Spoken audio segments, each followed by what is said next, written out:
Todos nós somos sujeitos de direitos e deveres. Esta é a regra, mas em alguns casos isso pode ser retirado da pessoa.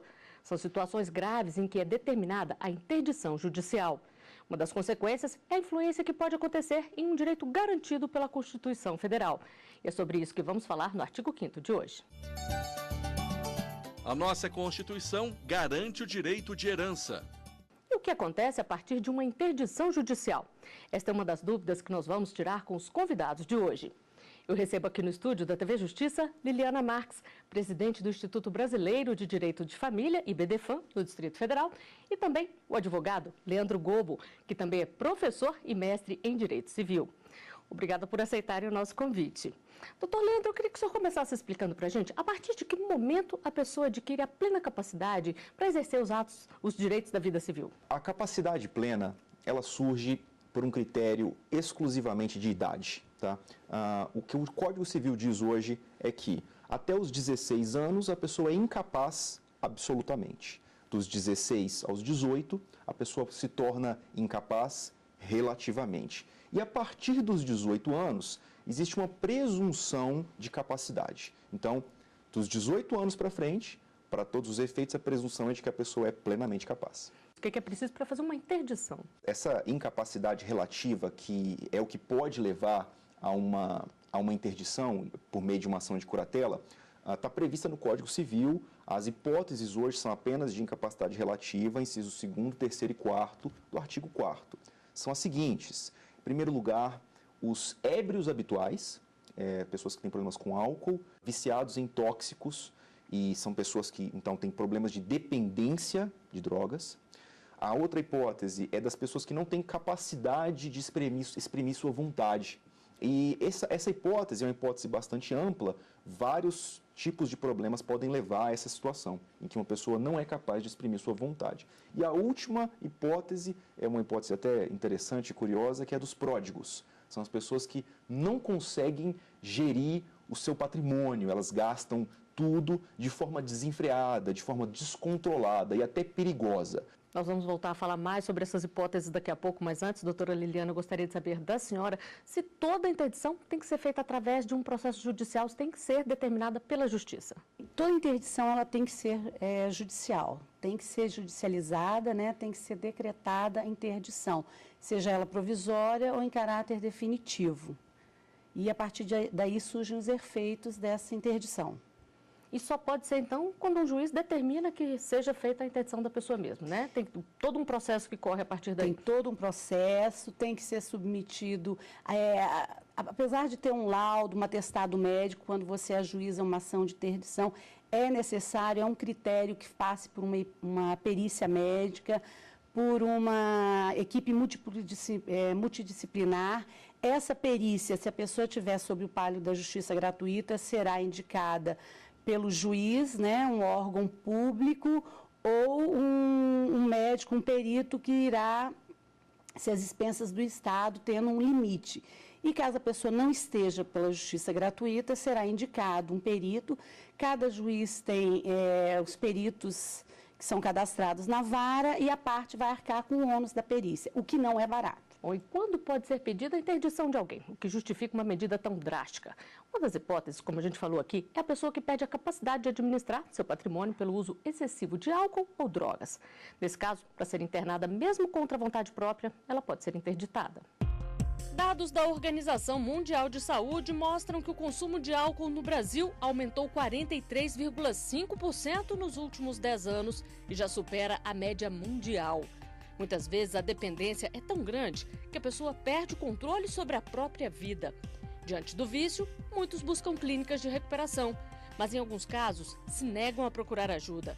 E é quando as famílias decidem pedir na justiça a internação compulsória. Para que uma pessoa seja internada contra a própria vontade, é preciso um laudo médico que comprove a necessidade de encaminhar o usuário até uma clínica para dependentes químicos. Procedimento diferente de quando a pessoa pede a internação de forma espontânea. Quando ela é voluntária, a gente parte do princípio que esse paciente, esse doente, tem a consciência de que necessita de um tratamento específico para tratar aquela patologia. A partir do momento em que esse paciente não faz esse reconhecimento, essa reflexão, ou a pedido da família ou de um juiz, ele pode ser internado compulsoriamente, involuntariamente, o que seria motivado por um laudo médico, obviamente, dizendo que esse paciente não tem condições psicológicas e físicas de viver, né, em comunidade, em comum com a sociedade. Doutora Liliana, nesses casos de internação compulsória, é sempre necessário pedir interdição ou não? Não, não necessariamente, não necessariamente.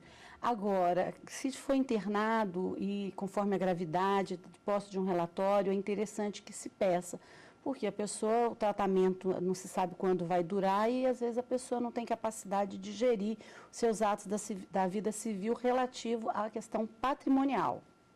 Agora, o doutor Leandro já comentou aqui as várias hipóteses para se pedir uma interdição, mas os casos mais comuns envolvem mesmo o uso excessivo de álcool e drogas, ou o que é mais comum? Olha, o mais comum hoje, com certeza, é a questão de enfermidade, né? Pessoas que estão com parente hospitalizado, doença terminal, pessoas que sofreram acidente, que estão em coma, não têm condições e a vida não pode parar, né? Então, às vezes, necessita vender um bem para um tratamento. Então, tudo isso através da interdição. Entra com o processo de interdição, é nomeado um curador, né? E tem o Ministério Público como fiscal da lei para acompanhar. E quem é que pode pedir essa interdição? O cônjuge ou o companheiro, né? Parente pode pedir, ou o tutor, o administrador de uma instituição onde o interditado esteja, ou o Ministério Público, em último caso. O Ministério Público, ele entra em casos de doença mental grave. A maior inovação que nós tivemos é a questão da companheira ou do companheiro, né? Porque eles poderiam ser curadores, mas eles não tinham legitimidade para interpor uma ação de interdição. E bem como a pessoa que está num asilo, que é muito comum, né? Que às vezes conflito entre familiares, famílias numerosas, ou um divórcio, as pessoas não sabem lidar com essas questões, né? Acaba levando para uma instituição, um asilo, e a pessoa fica abandonada e precisa ter a parte patrimonial administrada, né? Então, hoje traz que o administrador dessa instituição, ele pode entrar com pedido de interdição. Doutor Leandro, quais são os efeitos práticos de uma interdição? Que tipo de direitos ficam suspensos? Essa é uma excelente pergunta, Flávia, e é muito interessante porque recentemente houve uma reforma nesse ponto na legislação com o Estatuto da Pessoa com Deficiência, também chamada de Lei de Inclusão da Pessoa com Deficiência. Tá? Hoje é bastante pacífico que a interdição afeta os direitos patrimoniais e negociais, certo? Então, a pessoa vai precisar de auxílio e de ajuda para resolver o que fazer com seus bens, como gerir seu patrimônio, como tomar decisões nas empresas dos quais é sócio. Tá? Agora, essa interdição não afeta direitos relacionados ao corpo do interditado, relacionados à sexualidade, direitos considerados personalíssimos. E é até interessante que a nova sistemática legal, ela mudou tanto. E hoje o interditado, ele toma a sua própria decisão com relação ao casamento. Ainda que com a assistência do curador, ele mesmo vai decidir se quer continuar casado ou se quer divorciar. Então, esses bens, coisas do tipo, o interditado gostaria de fazer uma tatuagem, um piercing. Pode fazer do mesmo jeito. Com certeza, porque esses direitos, eles não são transferíveis. As vontades, as aspirações, os sonhos, os gostos, isso tudo o interditado mantém plenamente. A interdição afeta então o quê? Os direitos patrimoniais. E mesmo os direitos patrimoniais afeta eles nos limites do que for definido na sentença de interdição. Então, por exemplo, se a pessoa que está interditada vende um imóvel ou um carro para alguém que não sabe disso, esse negócio é considerado nulo? Veja bem, a interdição, depois de concluída e com uma sentença proferida ou mesmo provisoriamente, ela é inscrita nos cadastros públicos. A partir do momento que é uma informação pública, a pessoa que compra, ela tem o dever de pesquisar para saber se aquela pessoa, se aquele bem, se eles não estão sob júdice, se a pessoa tem a capacidade de praticar aquele ato. Agora, por se tratar de uma incapacidade relativa, certamente os atos praticados, vai depender da situação, mas no mais das vezes são anuláveis. Como a gente falou no início do programa, a interdição pode interferir no direito de herança. E essa é a dúvida de um telespectador que mandou um vídeo para a nossa produção. Pode rodar aqui. Meu nome é Ezequias Rocha, sou de Goiânia. Eu gostaria de saber, a pessoa que foi interditada tem direito a receber herança? Doutora Liliana. Tem, Ezequiel, a pessoa interditada tem sim, não perde o seu direito patrimonial, né? O direito continua, só que ela estando interditada vai precisar do curador, né? Que vai representá-lo no processo de inventário, bem como vai administrar os bens advindos de herança. E no caso, doutor Leandro, se a pessoa fez um testamento e depois foi interditada, aí esse testamento pode ser revisto? É uma boa pergunta e a hipótese do testamento, na verdade, pode ser estendida a qualquer ato. Né? Você pensa, porque o testamento é um ato personalíssimo que não pode ser praticado pelo interditado. Então, esse é o primeiro ponto que tem que ser dito. A pessoa que está interditada não pode fazer um testamento. Entretanto, até que haja a interdição, para todos os efeitos, a presunção é de capacidade. E os atos praticados anteriormente, se foram praticados no momento que a pessoa tinha um discernimento, conseguia exprimir sua vontade de forma adequada, esse ato vai continuar válido, não há problema. Aliás, a intenção e o objetivo é mesmo de respeitar as vontades da pessoa interditada. Então, se antes de ser interditada ela tomou essa decisão de fazer o testamento ou outras decisões contratuais, e essas decisões foram tomadas em um momento em que ela tinha capacidade, essas ações serão válidas. Nós temos mais um vídeo enviado por um telespectador. Vamos conferir aqui. Aqui é Isaías Mendes, do Rio de Janeiro. Uma pessoa que não consegue administrar o seu patrimônio pode pedir para ser interditada? Doutor Leandro, a pessoa pode fazer esse pedido? A legitimidade ativa da ação de curatela, né, pedido de interdição, é exclusiva das pessoas que estão previstas no Código de Processo Civil. O próprio indivíduo não é uma dessas pessoas. Então, como a doutora Liliana já disse muito corretamente, essa interdição vai ter que ser pedida pelos parentes, sem limite de grau de parentesco, pelo Ministério Público em casos graves, pelo administrador, mas não pela própria pessoa. E quer saber mais sobre interdição judicial? Aguarde aí. O artigo 5º faz um rápido intervalo e volta já. Estamos de volta com o artigo 5º. Hoje estamos falando sobre interdição judicial. Os nossos convidados são o advogado Leandro Gobo, que também é professor e mestre em Direito Civil, e Liliana Marques, presidente do Instituto Brasileiro de Direito de Família, IBDFAM, no Distrito Federal. E nós temos mais um vídeo enviado por um telespectador. Vamos conferir aqui. Meu nome é Osés Botelho, de Minas Gerais, e gostaria de saber quem pode ser nomeado curador de uma pessoa interditada. Doutor Leandro. A pessoa a ser nomeada é aquela que vai melhor cuidar dos interesses do interditado. E, bom, como a gente vai descobrir isso, né? Quem é essa melhor pessoa? Você pode até fazer um paralelo com o melhor interesse da criança. É uma análise subjetiva, conforme da situação, feita até com base numa entrevista que o juiz vai fazer com o interditado e com os familiares para decidir quem vai ser a pessoa que vai realmente atender aos melhores interesses daquele interditado. Então não há uma ordem legal precisa. O que há é uma liberdade para o juiz escolher quem vai ser esse curador.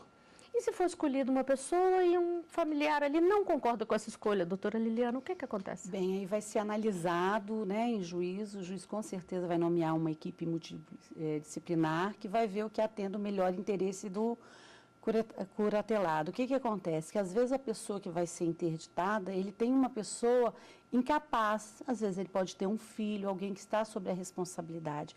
Então essa pessoa que vai ser nomeada, ela tem que atender os interesses da pessoa que será interditada e da pessoa que está sobre a guarda dele. Às vezes, o melhor para o interditado é que mais de uma pessoa seja curador. Então, uma para administrar os bens, outra para estar cuidando mais próximo, né?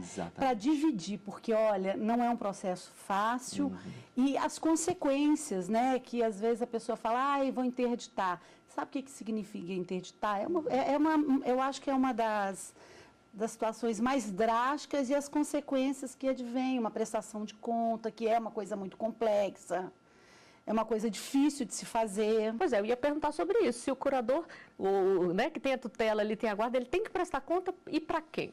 Ele tem que prestar conta, né, normalmente anual, para o Ministério Público. Essas contas têm que fechar. Entre aspas, parece uma coisa muito simples. Olha, é fazer o que entrou e o que saiu, fazer. Aqui no Distrito Federal, o Ministério Público, ele disponibiliza uma planilha, né, uma cartilha indicando como deve ser feita, mas tem uma complexidade, porque se essas contas não fecharem, o curador é responsável, é passível de uma ação em desfavor do curador, que é movida pelo Ministério Público. Então, se tiver uma diferença de R$1.000, de 100 mil, seja o que for, o Ministério Público vai entrar com uma ação de cumprimento de sentença. O curador tendo os bens, esses bens respondem. Não é uma coisa fácil, não. Então, assim, eu indico, olha, pede um auxílio de um contador, de alguém que seja da área. Tem que guardar recibo, tem que alguém que seja, assim, muito organizado e se dispõe a isso. Porque interditar é fácil, agora as consequências não são, não. É muita responsabilidade, né, doutor Leandro? Exato, o curador vai ser responsabilizado por isso. Vai, e responde com os bens, responde com os bens. Bloqueio, o Ministério Público ajuiza uma ação, sim, né? Então, assim, você não pode gastar como você acha, você tem que gastar dentro das necessidades. O Ministério Público chama o curador se ele achar que não está gastando corretamente, né? Então, assim, né? É filho, é primo, não, mas você tem que zelar pelo melhor interesse. Eu preciso vender um bem do curador, você tem que pedir autorização, o Ministério Público ele vai entrar, ver se é necessário, vai pedir avaliação, esse dinheiro tem que ser depositado numa conta judicial. Pode se levantar? Claro que pode, o dinheiro é do interditado, agora você tem que comprovar a necessidade. Olha, é para um tratamento, é para uma viagem, precisa trocar um carro que é utilizado por ele como meio de transporte. Então, o fiscal da lei está ali. Isso é muito importante, que preserva os interesses do interditado.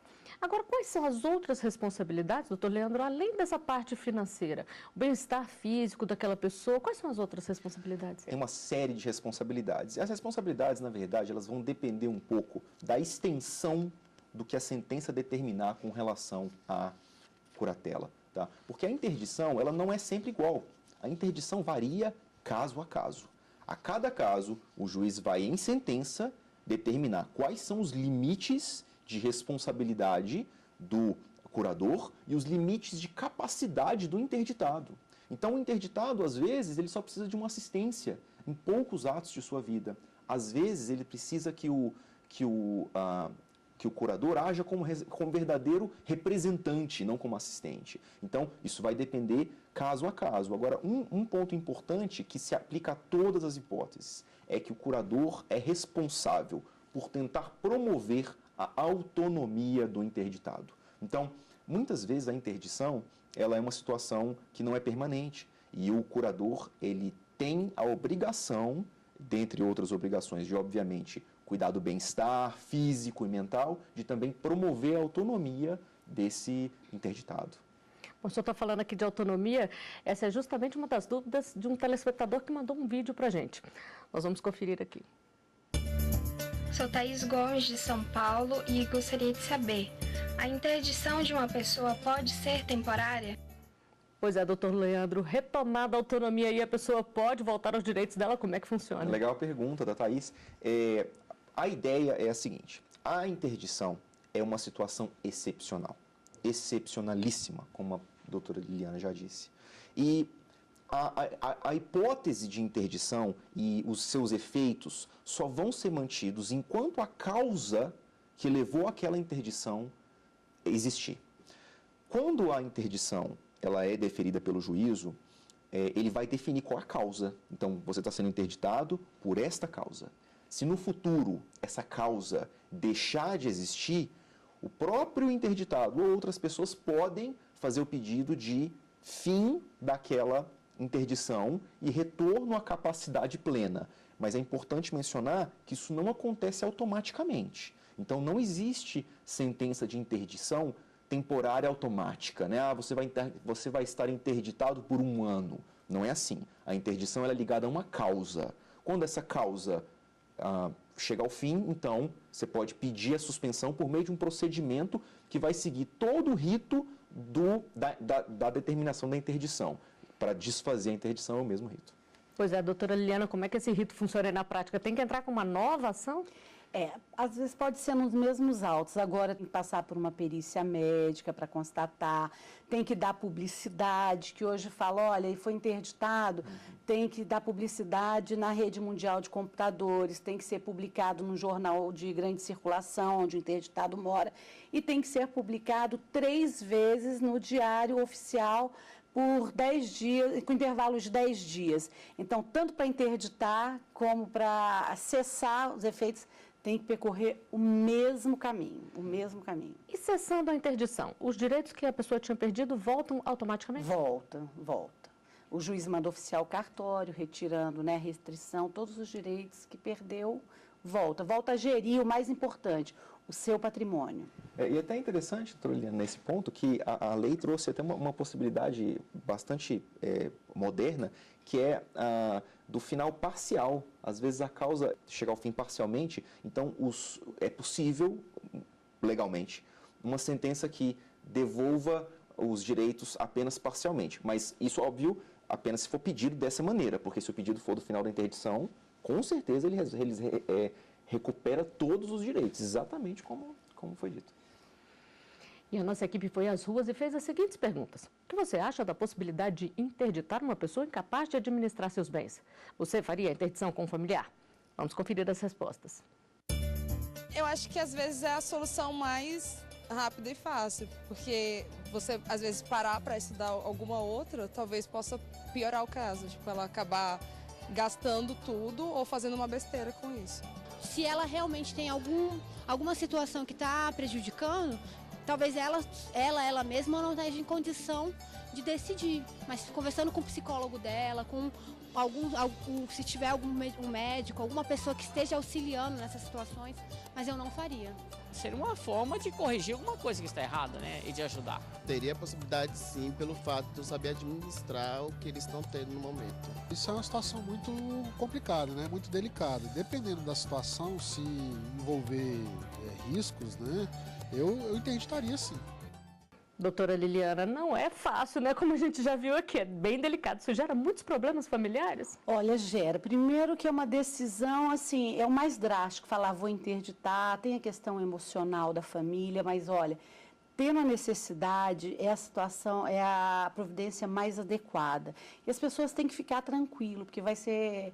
Quando judicializada a ação, o juiz vai pedir o apoio de uma equipe, né, de um perito, porque às vezes a pessoa fala assim, entrou com um processo de interdição, vai decretar. Não. Primeiro passo, entrou para o juiz deferir, a não ser que venha um laudo, olha, está na UTI, está em estágio terminal, senão o juiz vai passar por uma entrevista. Essa entrevista pode ser numa audiência ou o juiz hoje ele se desloca com uma equipe multidisciplinar até onde essa pessoa esteja, caso ela esteja impossibilitada de se locomover. Então o juiz ali ele vai falar, não, olha, eu vou dar uma interdição provisória, mas vai ter que passar por uma perícia médica que vai analisar, olha, tem necessidade? Não tem necessidade. Para ver, porque as consequências não são poucas.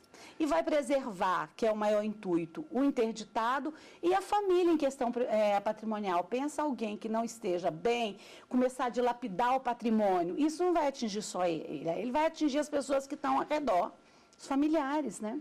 Doutor Leandro, mas é bom pensar bem antes, né? É possível buscar alguma solução paliativa antes ou não? Se o caso está grave, tem que interditar mesmo? Cada caso é um caso. Como a doutora Liliana muito bem colocou, a ideia da interdição é também de proteção do próprio interditado.